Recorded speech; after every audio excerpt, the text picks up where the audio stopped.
I kind of grew up all over the place. I was born in Iowa and spent a few years there, but then my father was an art teacher. Okay. And so we moved around a little bit, as teachers do, trying to get jobs. And so I lived in Iowa, Michigan. We moved to Death Valley, California. And then I moved to Colorado. I spent a lot of time in Colorado, spent a lot of time in Montana, ended up in the San Francisco Bay Area, and then back to Iowa, and then back to LA. Wow. So I moved a lot. Wow. All right. So you kind of grew up a little bit of everywhere. Yeah. All right. So as a kid growing up, what kind of things were you into? Were you into like sci-fi or anything like that? All right. So you said you were into Star Wars. Did you have like any favorite shows and movies that inspired you to be an actor? I mean, I should, but I just feel like I always wanted to be an actor again. I feel like for me, 7 years old was always the age that sort of made me know this is what I'm going to do. Mm-hmm. So I played Dopey in Snow White and the Seven Dwarfs in my school play. And, playing Dopey, the goofy one, I was left on stage by myself singing Hi Ho, Hi Ho, It's Off to Work We Go. And everybody in the school was out there laughing at me, and I thought, oh wow, this is what I want to do for the rest of my life. So from that point on, I always did every school play possible. I was a really good gymnast, and so I was involved in gymnastics as well as a competitive gymnast, but my heart was more into acting. So I would skip gymnastics practice and get on the bus to downtown, and I would go audition for local touring companies that would come in. They were going to do a show for a while. I would audition for that, and every now and then I'd get a part. So I just kept through that through high school and college, and then after college I moved to LA and rolled the dice and got very lucky and got Power Rangers. All right, that's a perfect segue actually into our next topic. How exactly did you find out for the casting call for Power Rangers? Was that like listed somewhere? Did somebody tell you about it? For me, it was here in New York. I'm sure you guys have Backstage, and we have Backstage West on the West Coast. And so it was listed in there, just a general open casting call. And I don't know how many thousands of people went, and it wasn't like it would be today. Like now I know there's literally thousands and thousands and thousands of people that always want to try to become a Power Ranger. But back then it was called Phantoms, and we didn't really know too much about the show, and the character breakdown that I originally auditioned for was the role of Victor, and they wanted somebody that looked like Jason Priestley. And back then I fit that category, the guy from 90210, and so I went in and I had a couple auditions just reading as an actor, and then they just wanted to make sure we were physical, and they asked me what I could do, and I was a gymnast, so I tumbled in the room for them, and so I kept getting called back, but then I knew they weren't going to cast me for Jason. I could just, for Victor, the Red Ranger at the time, I could just tell it wasn't going my way, so I begged to read for the role of Billy, and they refused. They said no thank you, and I had to beg several times to be able to read for the role of Billy, and eventually they relented and let me audition for the role, and I ended up getting it. So be persistent, but don't be crazy. There's a difference. Yeah. So when you know something in your heart, you really believe in yourself, you know you can do this, make sure that you do everything in your power to make sure that it happens, but don't act like a lunatic. All right, off the top of your head, do you know if there were any current actors today that are known that auditioned for Power Rangers originally? For my season? Yeah. For my season, I don't know. I mean, the only one that people really ever talk about is Bryan Cranston. He did a couple voices for a couple of our monsters, but that would be the only one that I know. I'm sure if I went back and watched every episode, which I'm too lazy to do, but if I went back, we might notice some people. All right. I mean, I know from other seasons, like one of my favorite is Rose Macgyver, who's on iZombie. She was, yeah, I do too. She was, I think, RPM or something like that, Yellow Ranger. Mm-hmm. So I've had the honor of meeting her a couple of times. And Serena Vincent, another Yellow Ranger, obviously known to do a lot of things. She's Stuck on the Middle now on the Disney Channel, playing a mom of 7 kids. Way too beautiful for that. So they totally they don't let her wear makeup and stuff like that. So, because it's just funny, but she does a good job at that. So a lot of actors from other seasons have gone on to do stuff. I just don't know anybody that came through the Power Ranger. Do you? I was hoping you were going to tell me something. No, I was hoping you knew, because sometimes you hear like a rumor that, sometimes you hear like an actor audition for a role that he never got like 15, 20 years later, like Will Smith once auditioned for the lead role in The Matrix, and I was Right. like, that would have been like drastically different if he would have gotten that role or something. Yeah, no, I It's the know. biggest mistake of his career, he said. Really? Turning it down. Yeah, he's said that turning that gig down in favor of Wild Wild West is the biggest mistake. His career, he's still done fine. Oh yeah, so good rebuttal. Good, I like trivia. So when you got the role of Billy, did you know that exactly what the character was going to be like? How he's like a techie guy, and I knew he was this. Yeah, I mean, I think some of the original audition tapes they're out there on the internet if you want to watch them. But I knew he was smart. And he was supposed to be like super geeky, like almost. I was really playing a stereotype, which I don't like at the beginning. I didn't like that, but that's what they wanted for the pilot and into the first few episodes. But then I started trying to pull Billy away from that, making him more human instead of just being a character. But yeah, I knew he was the techie guy. He was always going to be inventing stuff and figuring things out to get the team out by thinking, not necessarily by fighting. That's going back to that's one thing I did notice in the series is that like the first couple of episodes, Billy's using this like really technical terms for everything. Then all of a sudden it was kind of non-existent. He was just talking regular. Oh really? I don't feel like that. I feel like every episode I not. Because they would give me scripts and I'd be like, oh my god, I don't know what that word means. I have a college degree and I don't know what that word means. Use a line for like a cassette or something. I can't remember exactly what you said, but I was like, wow. I said, and I kind of laughed when I heard that one line. Well, maybe that writer of that episode screwed up that one little. You can come in. No? Yeah, of course you can. We won't judge you. As long as you're here for my panel, you can come in. Did you remember me, the Crybaby? I do. I'm just come on. I just didn't know if you were done with me. That's all. It's good to see you again. All right. So now, did you ever watch any like the old Super Sentai series as like a reference, kind of know what you're getting into? No, I mean I really didn't get to see any of those episodes until well after we filmed the first season. We were at like a small, I don't want to call it a rap party, but we were at it was mostly just the cast at one of the producers' house. I don't know if does that sound right? Producer's house? Mm-hmm. Yeah. Not a producer's houses? No. Okay. Singular house. It is a single. It's a huge house. Could be like 5 houses.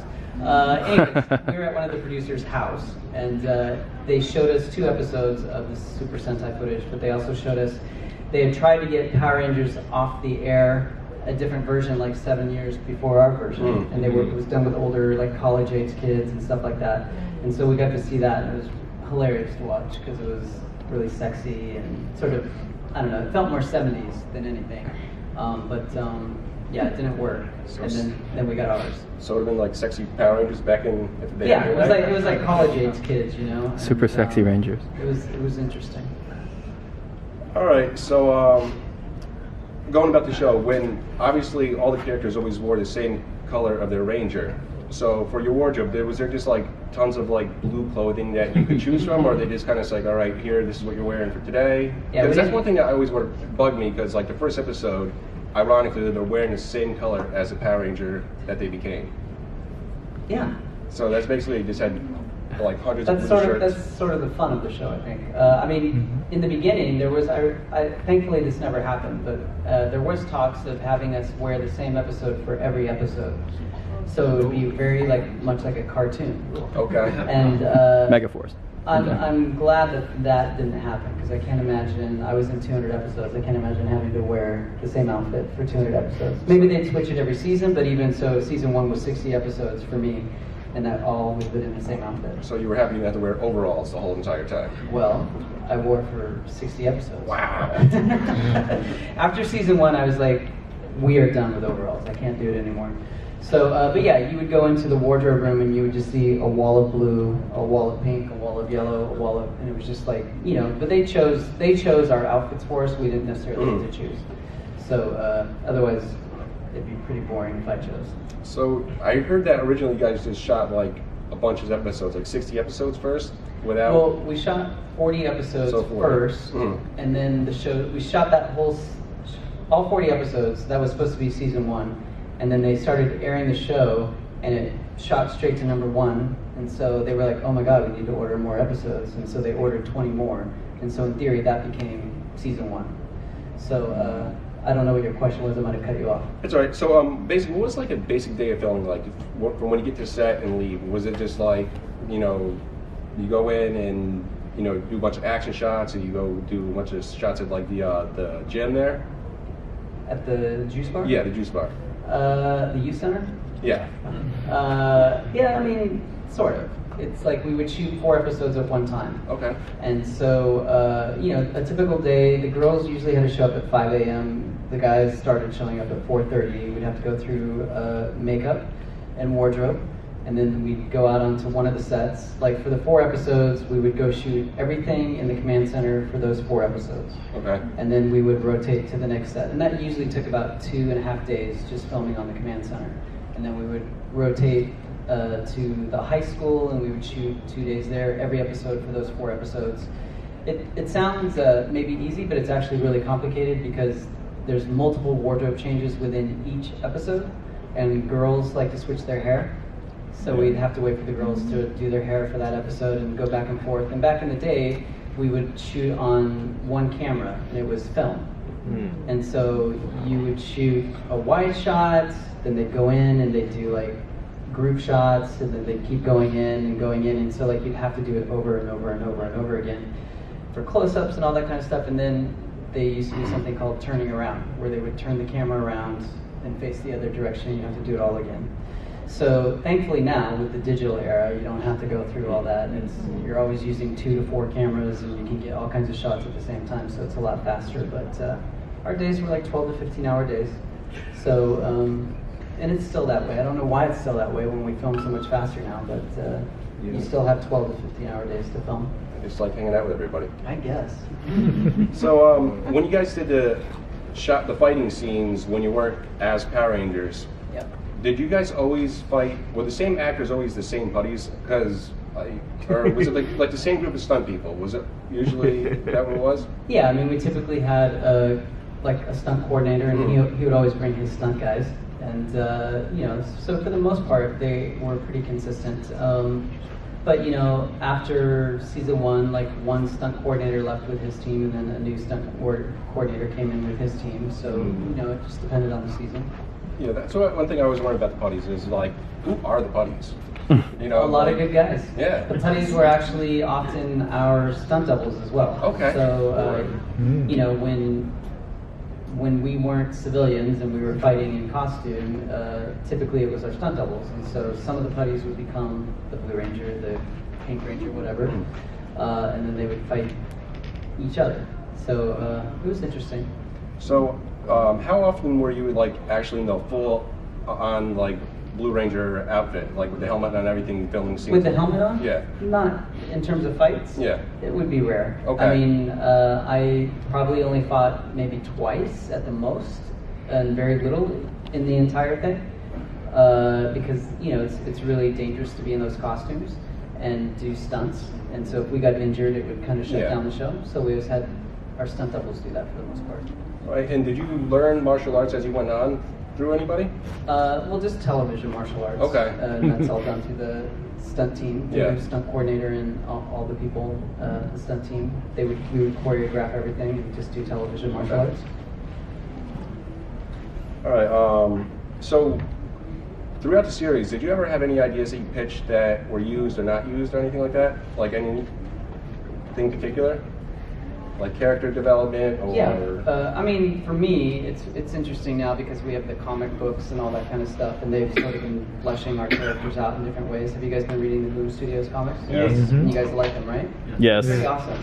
But they diverge a little bit from what I would think for my character. Like, I always played Billy not having a mom. Like, I always believed Billy's mom had passed away when he was maybe 7 years old.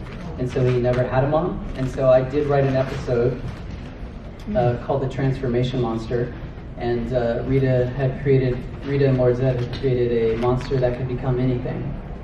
And so this monster, this is really a sick story. And this is why it never got made. But the monster appeared to Billy as Billy's mom. And Billy got really confused and was like, he was seeing his mom again. And having all these feelings about how much he loved her and all that kind of stuff, and then he realized that it was one of Rita and Zet's monsters. So obviously that made Billy very angry. Like, how could somebody do that to somebody? And so he broke away from the team, and he snuck up to Rita and Zet's chamber and was getting ready to do some destruction up there. Wow. And Tommy and Kimberly had to come and talk sense into him and bring him back. And the other, I think it was Aisha, Rocky, and Adam. It was when they were on the show. They had to stay, down on Earth and try to combat what else Rita was making the transformation monster be. So it was a little too deep and dark. That's an episode. Yeah. But I thought it was a good I would have episode. loved to actually see that. Maybe Yeah. Everybody always tells me to post the script for fan fiction. I always say I will, and I never do. But I did find it, and I should post it. But yeah, it's a little darker than normal. But I thought it was a good episode. Boom. Yeah, right. But that's what's funny about Boom is like Boom has Billy's mom, and Billy has I don't remember if it's a brother or sister. I think it's a sister. Brother? I don't remember. But he's got a sibling, and I always play Billy as a single. What do you call it? Only child. Mhm. So I don't know, but it's interesting. But yeah, that would be one thing that I suggested. Wow. The producer read it and he's like, "Well, it's good, but I don't think we can film that." So That's actually really, I didn't expect that kind of like story No. arc. No, I mean that would probably. I just thought, it kind of. I don't know. I just thought like there's a lot of kids out there that have lost their parents, Yeah. and I thought that would be another great thing for kids to experience, to see like one of their superheroes going through that same kind of thing. Like I lost my parent, and all the struggles that you have to go through with that when you're at such a young age, Because I know Power Rangers touched on divorce before, but I don't know if they ever talked about like death of a loved one or anything. I don't like think that. I'm pretty sure we didn't. So yeah. All right. So when Zeo came along, was it your choice to not become a Power Ranger, or did you just not want to wear yellow? It wasn't my choice to not be a Power Ranger. Okay. That was just something that the producers said, okay, moving into this new season, you will no longer be a Power Ranger, but we're going to keep you in the command center. Okay. And I was like, okay. And I don't think if Billy had moved forward, he would have been the Yellow Ranger. They just wrote it that way. Yeah. Because of whatever. He would have still stayed the Blue Ranger. Okay. And the Yellow power would have gone to somebody else as well. Maybe Steve would have been the Yellow Ranger. So when you came to leave, made the decision to leave the show, was there anybody you talked to in the cast when you were about to make that decision? Like anybody you were close with when you said, I'm thinking about leaving the show? Well, it didn't really go down like that. So no. Okay. It went down a lot differently than that. So, it was just a decision I had to make on my own. Mm-hmm. So it wasn't like I had sat and talked to any of my co-stars. No. Okay. I always wondered because, I've heard you do on other interviews before, you said, all the trouble you had in set with, everything. And Yep. that, that was one of the reasons you did leave. And It was the reason that I left. yeah. All right. So now, when you left the show originally, did they ever contact you to come back for anything to film? After the fact?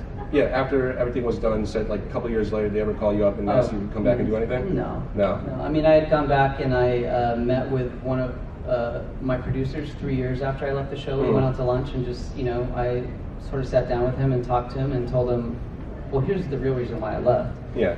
And so we had that whole conversation, but there was never any discussion of me coming back. Okay. I was just always curious if there was ever, they always did like the Forever Red episodes and brought back all the Red Rangers. I didn't know if they ever. No, I mean, they contacted me a few years ago when they did that Super Megaforce reunion. They wanted me to go back for that. And then there's going to be another reunion, I believe, this year. Yep. Some episode, which is going to be very similar to Super Megaforce. So, they've asked, but unfortunately I'm a union actor, and they filmed the show non-union. And it's just not worth me breaking ties with my union to go back and film that episode. Ooh. The episode that they were suggesting. I would go back. If they would film everything under the union guidelines, and that they would really take the time to explain. My character's been on the Aquatar. How does he come back there? All that kind of stuff. I don't want to just show up on Earth and there's no explanation as to what I've been up to for the last 20 years. Just hanging out. Just hanging out. So when they asked, when they did ask me to come back this last time, those were things that I put in the request. I said I need to know, I would like to read the script ahead of time. And they're like, no. And I was like, What? okay.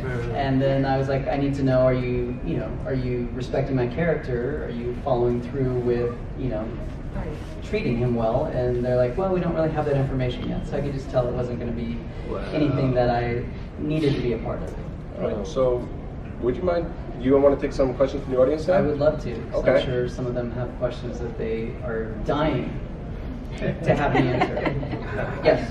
So I was curious, you touched base on the Zeo bit. Like Yep. there was initially plans for you to become the Gold Ranger because you were the odd man out. You started wearing black, kind of like reflective that you might be that sixth Black Ranger of the season was the Gold Ranger. Mm-hmm. And also, the tail end of the third season, when it was Alien Rangers, you were the first one to be brought back to an adult while everybody else was like on vacation or something.